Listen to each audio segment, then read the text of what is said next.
warahmatullahi wabarakatuh.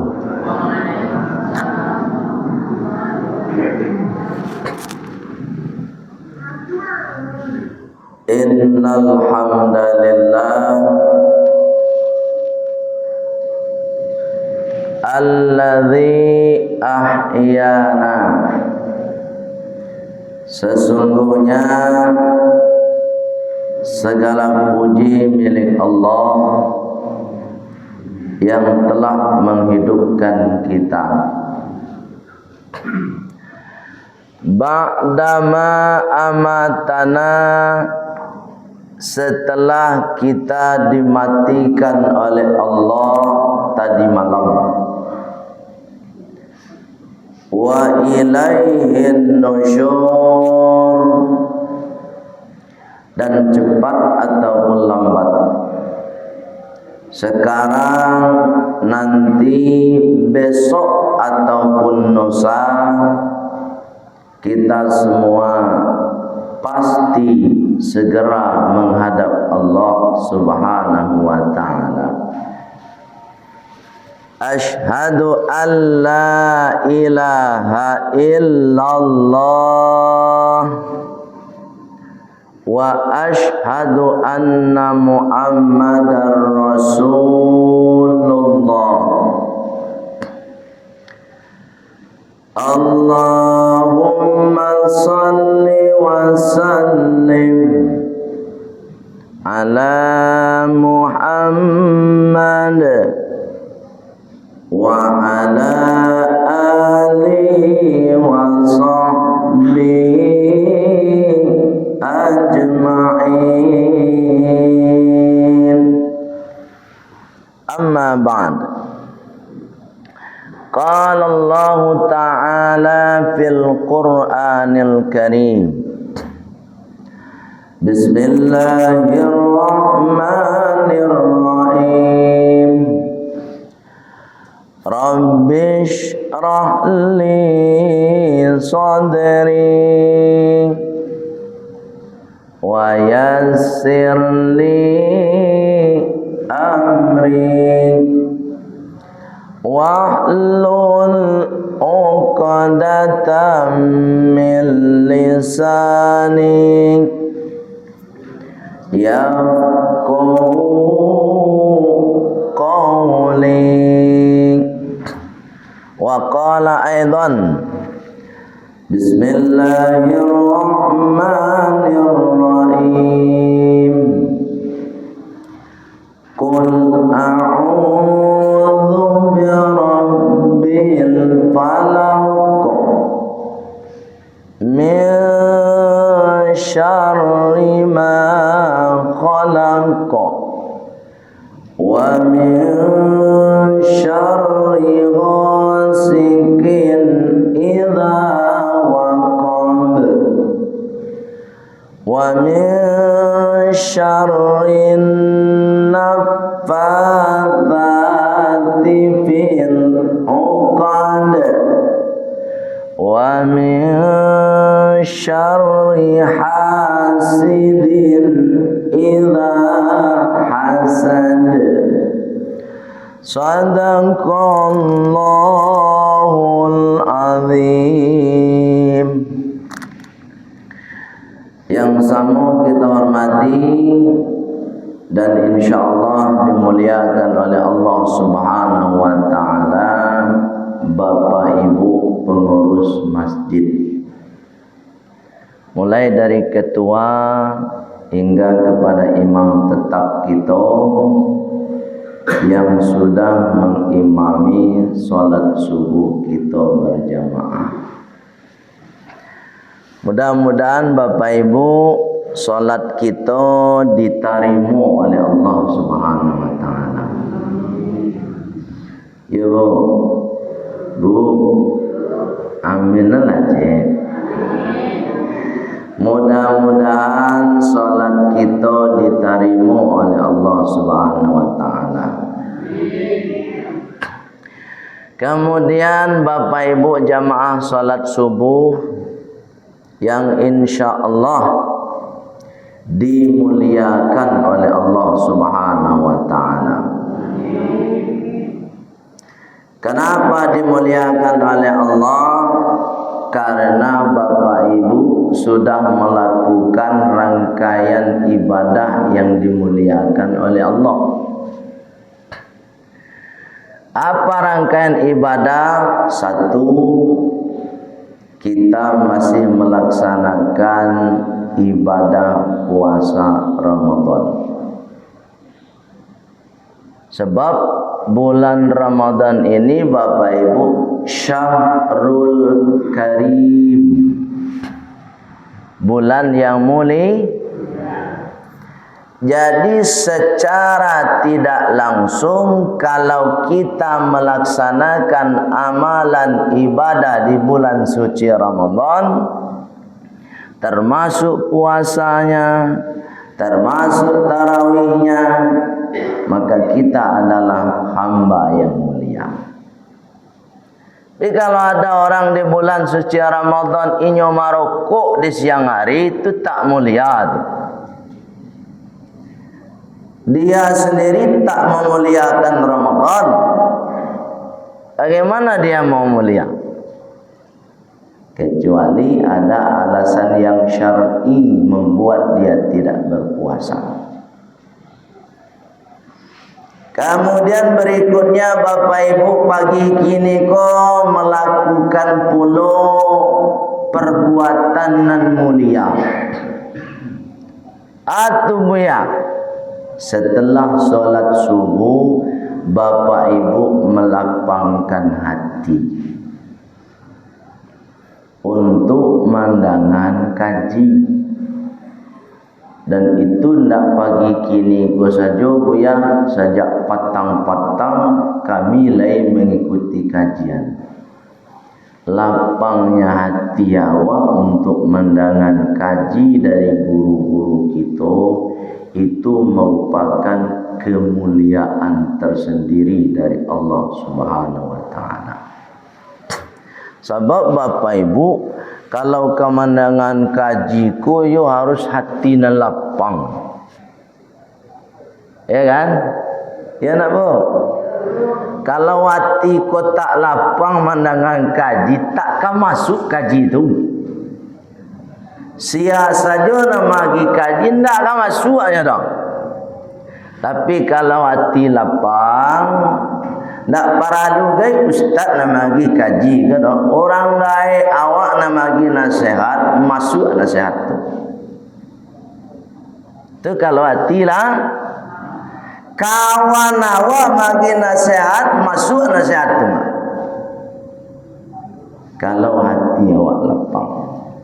Alhamdulillah, ambo cari apa ibu yo hatinya lapang pagi kini ko. Bapak itu lebih ya lai batahan juga, walaupun sambil menyandali dinding. Pak Ibu yang dimuliakan oleh Allah Subhanahu Wa Taala. Pagi kini ko kita puasa hari nan ke-22. Ya nak Pak?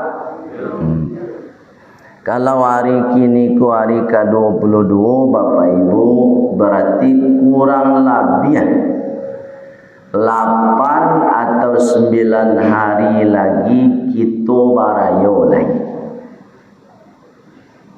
Ya namo? Alas syekh bu karayo. Alon. Baju baru lah balai. Alon. Allah karim. Bapak Ibu kalau tak tabali baju baru tak baru. Indah Pak? Tak Pak. Sebab nak baju baru nan diagaan untuk fitrah. Untuk suci itu bukan tanda baju baru. Nan suci itu apa Ibu? Biziyadatil iman wa biziyadatil ibadah. Itu nan sangat penting.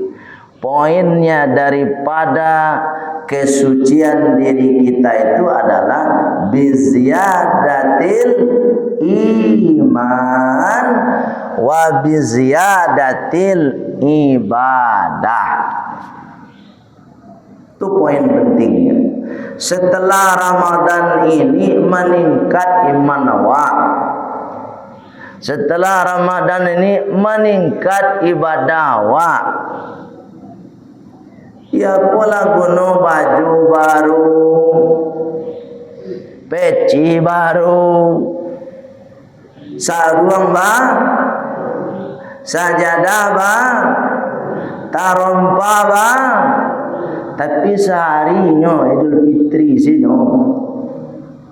Aku tahu tu. Setelah Idul Fitri hilang saya tak pernah mencoba di masjid lain. Pak Ibu yang dimuliakan oleh Allah Subhanahu wa taala. Pada kesempatan pagi kini hamba ingin menyampaikan pesan Allah dan pesan Rasulullah sallallahu alaihi wasallam untuk kita sedunia, termasuk untuk diri hamba pribadi. Tadi hamba bacakan surat Al-Falaq. Qul a'udzu birabbil falaq. Katakan wahai Muhammad, a'udzu, aku berlindung. Aku berlindung. Kepada siapa kita berlindung? Rabbil falaq. Rabbul falaq. Allah yang mengendalikan, memelihara, mendidik al-falaq, waktu subuh. Wak cocokkan je surat Al-Fatihah ayat 1. Kalau kini ko kan Allah mengendalikan, Allah memelihara waktu subuh. Kalau dalam surat Al-Fatihah, Rabbul Alamin, lebih luas cakupannya. Allah mendidik alam semesta. Rabba yurabbi tarbiyatan, mendidik. Itu manggonya di kampus ada namanya Fakultas Tarbiyah. Ya Bapak Ibu, pernah dengar nak? Di mana kuliah anak Ibu? Di UIN Mawiyah. Jurusan apa? Fakultas apa? Tarbiyah. Pendidikan. Jadi Allah Bapak Ibu nak mendidik Allah. Alam kunan memelihara Allah. Apalagi hanya sekedar waktu subuh. Waktu subuh dikendalikan oleh Allah Subhanahu wa taala. Jadi kita berlindung kepada Allah Subhanahu wa taala. Baik dimuliakan Allah Subhanahu wa taala. Di penghujung ayat Allah mengatakan melalui surat Al-Falaq ini, wa min syarri hasidin idza hasad. Kita berlindung kepada Allah Subhanahu wa taala dari orang-orang yang ada di hatinya iri. Ini Bapak Ibu.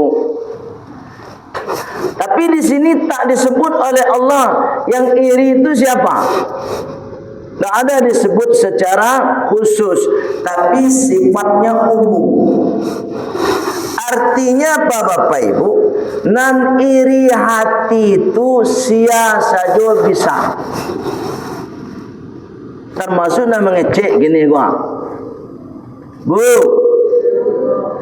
Termasuk namanya nan ustad kece ibu tu nan buya kece ibu tu Ada kemungkinan juga dia akan punya hati yang iri. Tapi Bapak Ibu, nan iri kun dak lo sadunyo dilarang pun. Nan iri kun dak sadunyo dilarang Pak. Sebab Rasulullah mengatakan, kece Rasulullah, la hasada illa ala nataini. Tidak ada iri kecuali kepada dua hal saja. Tak boleh iri apa? Kecuali kepada dua. Jadi selain dua pun dilarang. Tapi kalau nan dua pun Bapak Ibu boleh.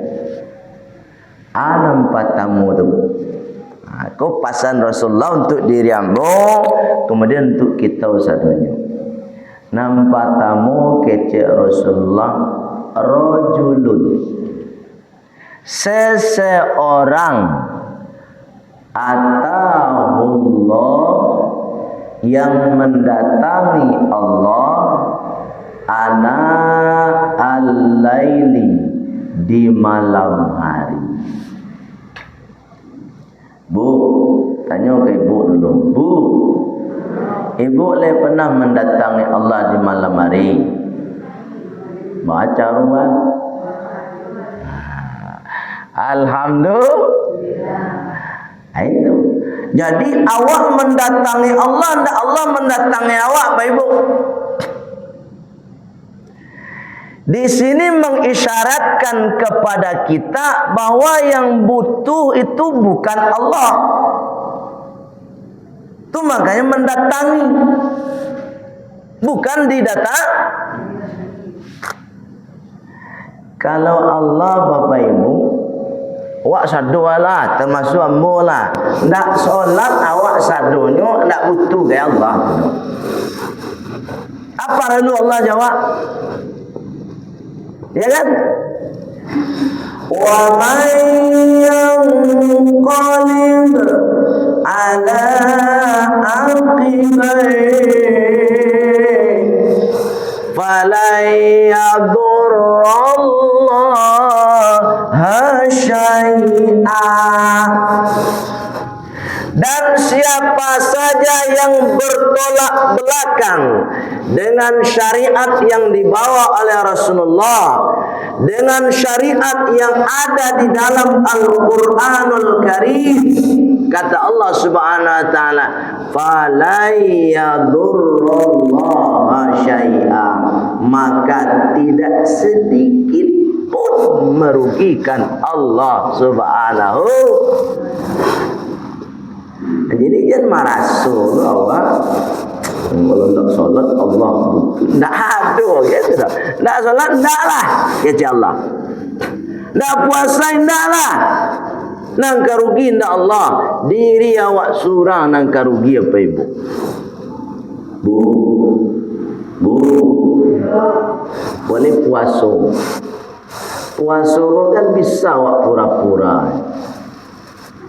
Ibadah nan bisa pura-pura tu puasa. Ya kan? Tu buya namanya anda di dindiang tu mah buya nan lama saya badan buat tinyu nan puasa. Ya tak bisa. Ya nak. Bisa saja nyu nak makan 3 piring di rumah. Hati bu ni masjid majanda salah ya. Udah takut lai salah. Bisa tak bu? Puasa ni pura-pura bisa tak? Bisa. Tapi kalau solat pura-pura gimana je? Ya bisa. Baik bu yang muliakan oleh Allah Subhanahu wa taala. Jadi kalau kita membelakangi syariat, kita tidak melaksanakan perintah Allah, Allah tak rugi sama sekali. Yang rugi itu kita. Orang yang mendatangi Allah di malam hari, dalam tanda kutip para ulama kita, para guru kita menerjemah dengan sholat tahajud. Tapi lebih dari itu banyak amalan-amalan di malam hari. Jadi kalau wak kairi Bapak Ibu, iri kaurang nan solat tahajudnya rajin. Itu Pak. Artinya Pak, iri dalam peningkatan kebaikan. Jangan iri itu untuk menjatuhkan orang lain. Ini kadang-kadang banyak terjadi. Iri kita itu kadang-kadang karena melihat orang lain misalnya naik, melihat orang lain sukses. Iri kita untuk apa? Untuk menghentikan kesuksesannya. Ini mohon maaf cakap Bapak Ibu. Dan itu bisa terjadi kepada siapapun. Sekali lagi yang saya sampaikan tadi, termasuk kepada diri yang mau pribadi bisa terjadi. Tapi ingat, walaupun itu bisa terjadi kepada siapapun, dalam surat Al-Falaq sudah ada antisipasi. Apa antisipasinya? A'udzu birabbi, a'udzu billah, a'udzu birabbil falaq. Semua orang bisa iri, tapi iri itu bisa dihindari. Kapan bisa dihindari? Ketika kita meminta perlindungan kepada Allah. Ini kan ambo menyampaikan Pak, dilarang iri segala macam. Tapi kalau ambo saja tidak minta perlindungan kepada Allah, bisa terjadi kepada ambo nan iri itu tadi. Iri nan tidak elok. Tapi kalau iri nan elok, maka itu diperbolehkan. Bapak Ibu yang dimuliakan oleh Allah Subhanahu wa taala. Yang pertama, iri kepada orang yang rajin mendatangi Allah di malam hari atau sholat tahajud. Poin kedua, apa kata Rasulullah SAW? Warajulun, dan iri kepada seseorang yatluna, mereka membaca kitab Allah, kitab Al-Quran. Apalagi Bapak Ibu di bulan puasa, tanya ke kawan, inilah barang ini, Bu, lah dua tanya mendetong, anda kecil tu, tidak ada peringkatan dewa kalau anda bertanya ke kawan, ini aku lebih terus ini mah, alhamdulillah. Jadi kalau beribadah ko Bapak Ibu, dinampakan tidak masalah lah Bapak Ibu. Termasuk sedekah dinampakan, tidak disembunyi-sembunyikan. Coba Bapak Ibu itu lihat nanti surat Al-Baqarah ayat 271. Surat apa Bu?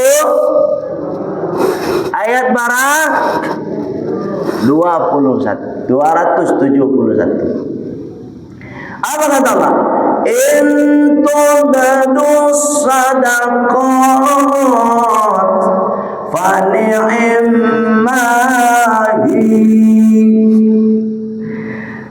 Jika engkau nampakkan sedekah kalian, fa ni'mahi, maka itu baik. Jadi kalau masyarakat itu tidak usah bersuruh-suruhan, nampakan.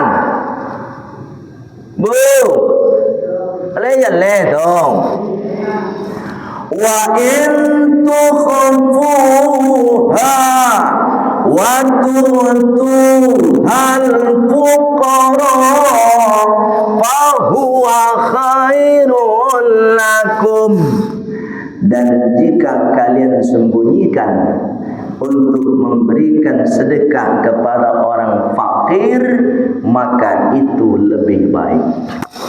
Coba ini pelajaran kemanusiaan yang dididik oleh Allah kepada kita melalui ayat Allah ini. Apa kata Allah? Dan jika engkau bersedekahnya itu kepada orang fakir, makhluk hidup manusia, maka sembunyikan, itu akan lebih baik. Kalau ke makhluk hidup, Bapak Ibu, manusia ke manusia bersedekah, tak usah diceritakan ke orang, disembunyikan aja. Kenapa begitu? Ini pelajaran kemanusiaannya. Misal, ya kalah. Itu ananda siapa namanya? Nama siapa? Aliman, Aiman. Nah, kau contoh pelajaran kemanusiaan dari ayat ini. Ambo bersedekah ke Aiman. Anggap selah ambo baragi saruang atau baju. Bagian ke Aiman kau. Kemudian setelah ambo bagian ke Aiman, dipakailah dek Aiman baju je sarung bapak. Solat di siku. Katiko batamu ambo jo Aiman ko dalam masjid, ambo sabui ko orang. Pai bu, ko baju ambo bagi ke mak. Ko sarung Aiman ko ambo bagi ke mak. Kecambo. Kira-kira malu nak si Aiman? Malu. Tapi kalau Aiman dan ditanya di jamaah, Aiman, you rancak sarung mah? Ya rancak baju Aiman mah kini. Oh iya mah bu, siapa nambah lagi? Buya Abe tu baragi. Kira-kira nilai yang bu rancak tak? Kenapa? Namanya bui Aiman.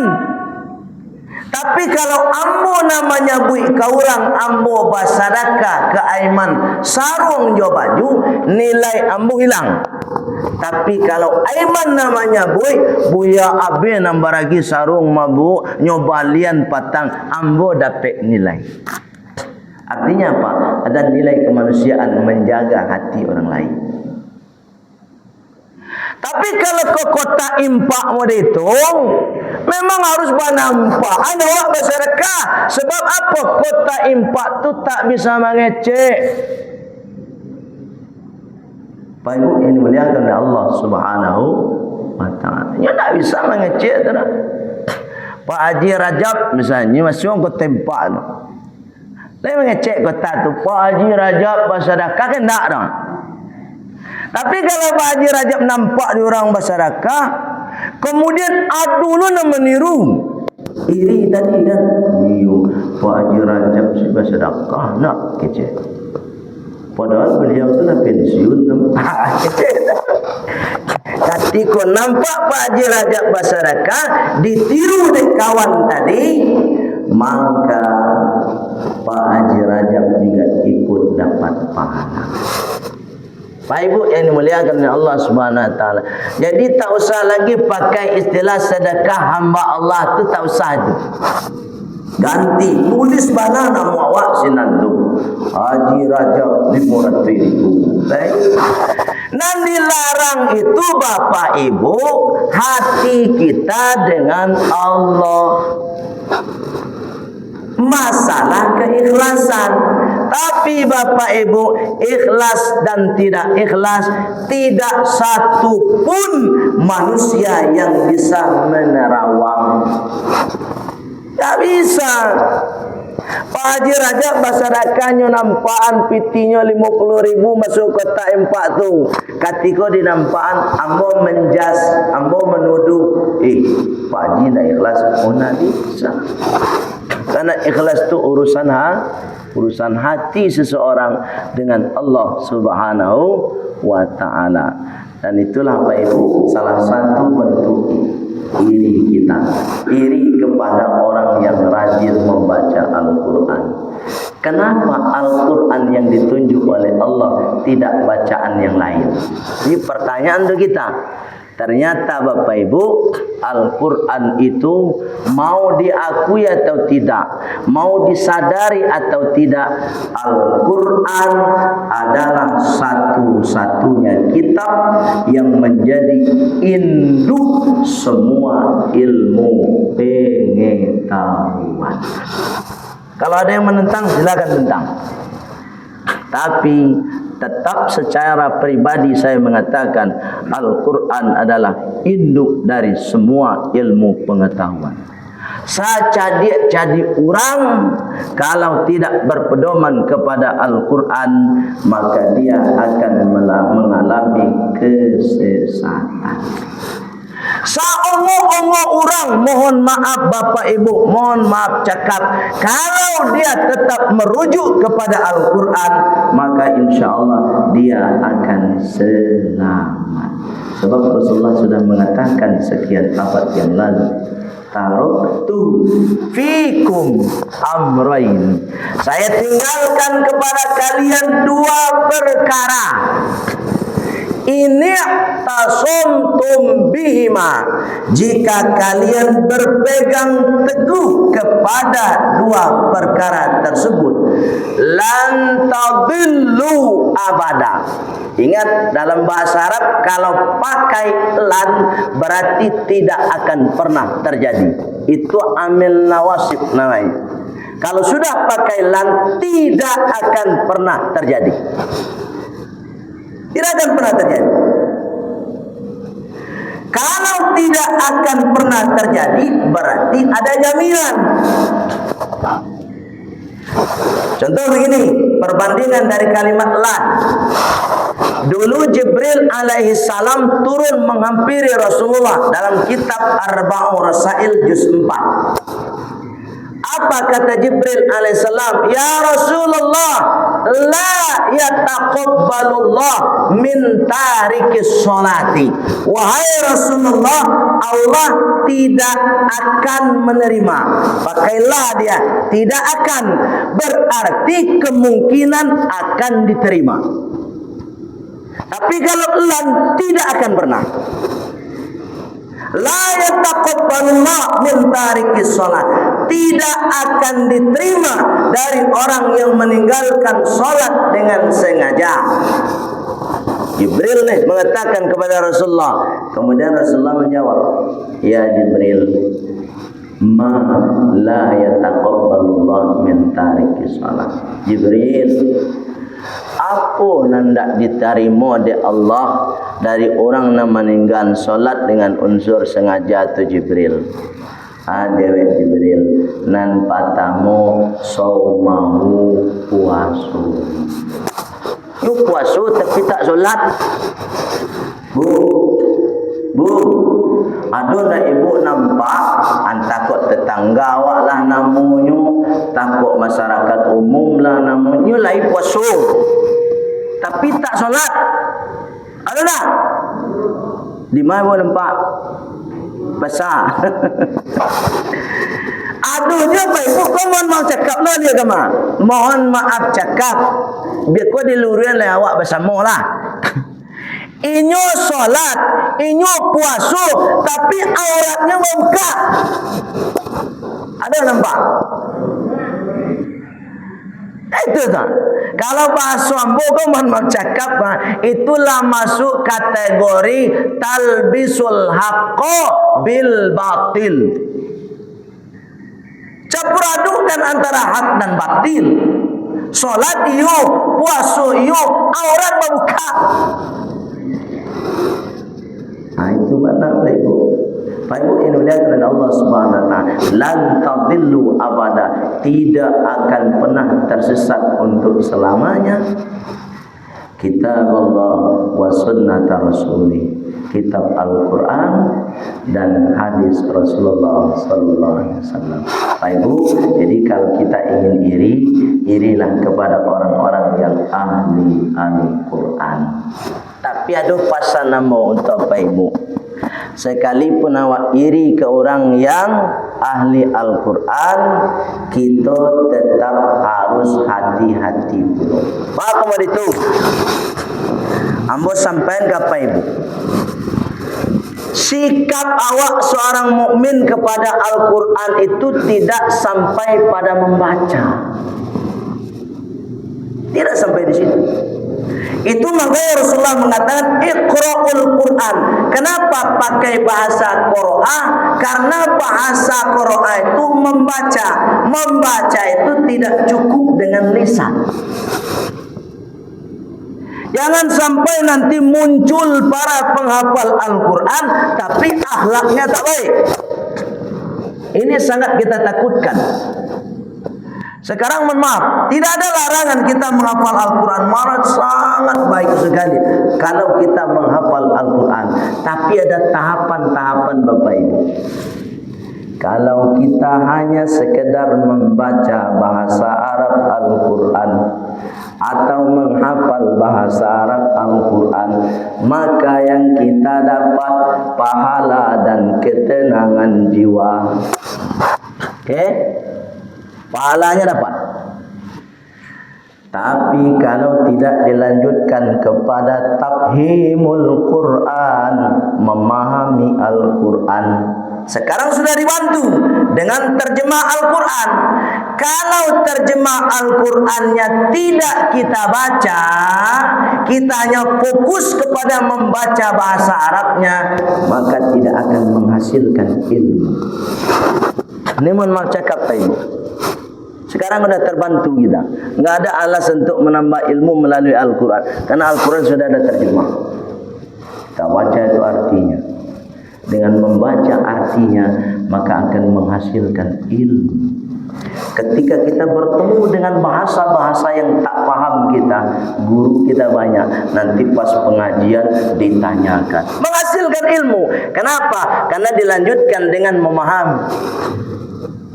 Kalau sudah memahami, maka berikutnya yang sangat terpenting untuk kehidupan sehari-hari namanya ta'milul Quran.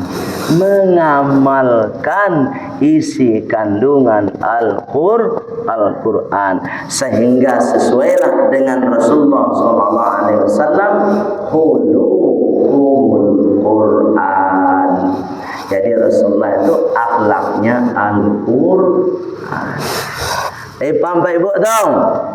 Jadi anak-anak awak, generasi awak kini kok mohon maaf cakap Bapak Ibu, ambo batamu di lapangan, inyo menghafal Al-Quran, tapi jorang gaek Bapak Ibu, sopan santunnya tak adolai.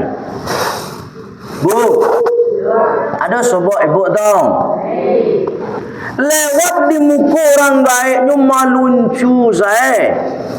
Saya tahu maluncu saya. Apa kaya? Allah karim. Sungguh Pak, aku mau cakap ya, bukan ambo merendahkan penghafal indah, maka sui ambo silakan menghafal Al-Quran. Tapi tolong Bapak Ibu, kita harus siap untuk memperbaiki akhlak anak-anak kita. Karena jangan sampai Al-Quran itu hanya sebatas dili.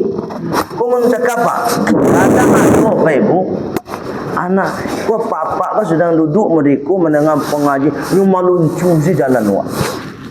Tak ada sopan santun ni. Lainnya apa Al-Quran tu? Allah. Kadang ada lu nyup penghafal kondak namu menyalam awak. Allah karim. Rasulullah enggak begitu Bapak Ibu. Khuluqul Quran. Ya Bu ya? Bu, Ali paham dong. Pak Ibu yang melihat Allah SWT, itu saja kira-kira yang dapat saya sampaikan Pak Ibu. Jadi iri itu dua yang diperbolehkan. Satu, iri kepada orang yang rajin melaksanakan sholat malam. Yang kedua, rajin kepada ahli Al-Quran, iri kepada ahli Al-Quran. Itu saja Pak Ibu. Mohon maaf kalau ada salah kata, salah cara dari ambo, sebab nan salah datangnya dari ambo pribadi Bapak Ibu. Kadunan bana Pak Ibu, itu atas bimbingan hidayah Allah Subhanahu wa taala. Untuk berkahnya majelis ilmu kita, mari kita sempurnakan dengan doa penutup majelis. Subhanakallahumma wa bihamdika asyhadu an la ilaha illa anta astaghfiruka wa atubu ilaik. Walhamdulillahi rabbil alamin. Wassalamualaikum warahmatullahi wabarakatuh.